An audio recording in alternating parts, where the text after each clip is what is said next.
Welcome back, students. In the last video, we have studied about the book, the history book, what all we will be studying this year, and we have studied about two various maps made by various cartographers. First was made in 1154 CE by Arab cartographer Al-Idris, geographical, and the second was made in 1720s by French cartographer. Okay, so we have studied all about the two types of maps. Now we will be studying about new and old terminologies. Now what do you mean by terminologies? The term which were changed during the process of time. Time के साथ जो terms थे वो change हुए थे. So we will be studying the new terminologies in this video. If the context in which information is produced changes with time, what about language and meaning? तो अगर अपन आज के टाइम पे इलाहाबाद की बात करें तो इलाहाबाद का नाम पहले इलाहाबाद था, फिर इलाहाबाद हुआ, अब प्रयागराज हो गया है. तो अगर अपन उसकी हिस्ट्री के बारे में पढ़ेंगे तो अपन हिस्ट्री में उसके अलग अलग नाम देखेंगे. तो ऐसे ही अगर अपन हिस्ट्री के बारे में जब पढ़ते हैं तो वर्ड्स की मीनिंग, किसी एक पर्टिकुलर वर्ड की मीनिंग टाइम के साथ चेंज होती जाती है. Okay, historical record exist in a variety of language which have change considerably over years. तो आज के टाइम पे भी जो लैंग्वेज है उसमें लगातार न्यू चेंजेस आ रहे हैं, न्यू डेवलपमेंट आ रहे हैं. तो अगर अपन हिस्ट्री के बारे में पढ़ें, बहुत पुरानी हिस्ट्री के बारे में पढ़ेंगे, तो जो टर्म्स हैं उनकी भी जो मीनिंग है टाइम के साथ धीरे धीरे चेंज हो रही है. Medieval Persian for example in different form is different from modern Persian. तो पर्शियन एक लैंग्वेज है, तो वो जो पुरानी वाली पर्शियन लैंग्वेज थी वो बहुत ज़्यादा डिफरेंट है जो आज के टाइम पे पर्शियन लैंग्वेज बोली जाती है.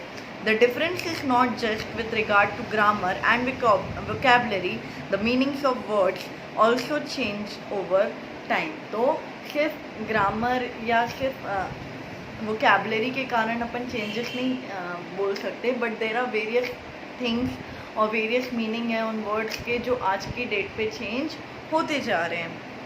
Take the term Hindustan. Hindustan India. Okay, तो हिंदुस्तान इंडिया को ही हिंदुस्तान बोला जाता था पहले के टाइम पे. आज के टाइम पे अपन जनरली इंडिया बोलते हैं.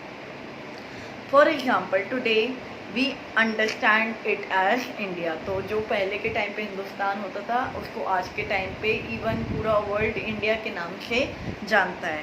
पहले के टाइम पे वो क्या था? Hindustan. When the term was used in the 13th century by Minhaj-e-Siraj, a chronicle who wrote in Persian, he meant the areas of Punjab. तो जब हिंदुस्तान जो वर्ड था उसको जब लिखा गया था पहली बार, जब उस वर्ड का पहली बार यूज़ हुआ था तो उसका सिर्फ एक छोटा सा मीनिंग था, means the area of Punjab. ठीक है. Haryana and the lands between Ganga and Yamuna. Punjab और हरियाणा के पास का एरिया और जो लैंड है बिटवीन गंगा और यमुना उतने ही एरिया को, मीन्स नदर्न प्लेन वाले, जो आज के टाइम पे अगर अपन नदर्न प्लेन्स के बारे में पढ़ते हैं तो जो नदर्न एरिया है इंडिया का, नदर्न प्लेन वाला इंडिया है, सिर्फ उसको ही हिंदुस्तान कहा जाता था. He use the term in political sense for land that were a part of dominions of Delhi sultan. तो ये उन्होंने दिल्ली सुल्तान जहाँ पे रूल करते थे तो उनका हिंदुस्तान उस टर्म पे वो वर्ड रखा गया था. ठीक है. The areas include in this term shifted with the extent of the सल्तनत. जैसे जैसे सल्तनत बढ़ी, सल्तनत बढ़ा, दिल्ली सुल्तान का रूल बढ़ा, तो उस टर्म का, हिंदुस्तान जो वर्ड टर्म था उसका मीनिंग भी बढ़ता गया. तो वो अब हिंदुस्तान से पंजाब और हरियाणा वाले एरिया के लिए नहीं रह गया था. अब वो लगभग जहाँ जहाँ जो मुग़ल या जो दिल्ली सल्तनत का रूल था वहाँ उन एरियाज़ तक उन एरियाज़ को हिंदुस्तान कहा जाने लगा. By contrast, in the early 16th century, Babur used Hindustan to describe the geography, the fauna and the culture of inhabitants of the subcontinent. अब बाबर आए, उन्होंने क्या किया?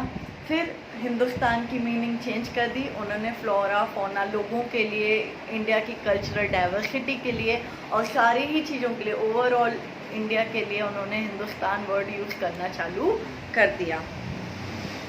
As we will see later in this chapter, this was somewhat similar to the way the 14th century poet Amir Khusro used the word Hind. तो आप आगे इस chapter book में जब पढ़ेंगे, आगे के चैप्टर्स में पढ़ेंगे, जब पोएट्स के बारे में पढ़ेंगे, तो उन्होंने हिंद एक वर्ड यूज़ किया था हिंदुओं के लिए, राइट. तो हिंदुज़म कल्चर, अपने इंडिया के कल्चर को रिप्रेजेंट करने के लिए उन्होंने हिंद वर्ड का यूज़ किया. तो अब फिर अगेन मीनिंग चेंज हो गई. अभी हिंदुस्तान की मीनिंग क्या थी कि only the areas of Punjab and Haryana. फिर भाबर आया, उन्होंने चेंज की मीनिंग, इंडिया का पूरा कल्चरल और फौना सारी ही चीज़ें उसमें रख दी. ठीक है, वेरियस डाइवर्सिटीज हिंदुस्तान वर्ड में रख ली. अब अमीर खुसरो ने जब हिंदुस्तान के बारे में लिखा तो उन्होंने हिंद का मतलब लिखा हिंदूज के लिए, जो हिंदूज की कंट्री थी, तो हिंदुज़्म को उसमें हिंदुस्तान में रिप्रेजेंट किया गया. तो एक ही वर्ड था हिंदुस्तान, उसके डिफरेंट मीनिंग्स आपने अभी देख लिए. While the idea of geographical and cultural entity like India did exist, the term Hindustan did not carry the political and national meaning which we associate with it today. तो आज के time पे जो India की meaning है politically, अपन हर country में अपने India के नाम से ही जाना जाता है. पहले के टाइम तो नहीं, तो कोई भारत बोलता था, कोई हिंदुस्तान बोलता था, तो सबके हिसाब से अलग अलग मीनिंग थे. बट आज के टाइम पे जो इंडिया बोला जाता है उसका एक पॉलिटिकल मीनिंग है. पूरे वर्ल्ड में उस नाम से अपन इंडिया को रिप्रेजेंट करते हैं, इंडिया का पॉलिटिकल फॉर्म रिप्रेजेंट करते हैं, इंडिया की गवर्नमेंट रिप्रेजेंट करते हैं. तो उसमें आज के टाइम पे और जो पुराने वाले वर्ड्स थे उनमें बहुत ज़्यादा डिफरेंस रखा गया था. Historians have to be careful about the term they use because they meant different things in the past. तो हिस्टोरियंस को बहुत सोच समझ के किसी भी वर्ड को यूज़ करते थे वो, क्योंकि हर एक वर्ड की मीनिंग पास्ट में बहुत डिफरेंट थी जो आज के टाइम पे अपन यूज़ करते हैं. Take for example a simple term like foreigner. Foreigner आपने सुना है. आज अपन घूमने गए थे या अपन घूमने कहीं जाते हैं, जैसे बाहर घूमने जाते हैं, भेड़ाघाट जाते हैं, या अगर आपने कहीं बाहर की सिटीज़ में घूमे हो आप लोग, तो अगर आप फॉरेनर की बात करोगे तो क्या देखोगे आपको कि कोई दूसरी कंट्री का पर्सन आप खड़ा है आपके सामने, राइट. बट आज के बहुत साल पहले, 100 ईयर्स पहले या 200 या 500 ईयर्स पहले, जो फॉरेनर का मीनिंग होता था कि अ person who was not from your village. एक फॉरेनर किसको बोला जाता था? जो आपके विलेज से नहीं है, आपके विलेज के बाहर का भी है. अगर मैं करेली आ रही हूँ जबलपुर से, या आपके किसी भी दूसरे टाउन में जा रही हूँ, मैं जबलपुर से भोपाल जा रही हूँ, तो मैं भोपाल वाले लोगों के लिए फ़ॉरेनर होंगी. या भोपाल से कोई अपने जबलपुर में आ रहा है तो वो हमारे लिए फ़ॉरेनर होगा. तो मीनिंग चेंजेस. ठीक है. It is use to mean someone who is not an Indian. तो आज की डेफिनेशन में फॉरेनर कौन है? A person who is not Indian. In the medieval period a foreigner was any stranger who appears in a given village. तो पहले के time पे फॉरेनर कौन होता था? Any person, any random person who was not from that same village was the foreigner. Someone who was not a part of that society or culture. और आपकी society, आपके कल्चर से वो बिलोंग नहीं करता है तो वो फॉरेनर हुआ. In Hindi, the term परदेशी might be used to describe such a person, and in Persian अजनबी. तो जो फॉरेनर वर्ड है हिंदी इंग्लिश में, उसको हिंदी में अपन परदेशी बोल सकते हैं, और पर्शियन लैंग्वेज में, अरबिक लैंग्वेज में उसको अपन अजनबी बोलेंगे. जिसको अपन नहीं जानते, अजनबी है वो हमारे लिए.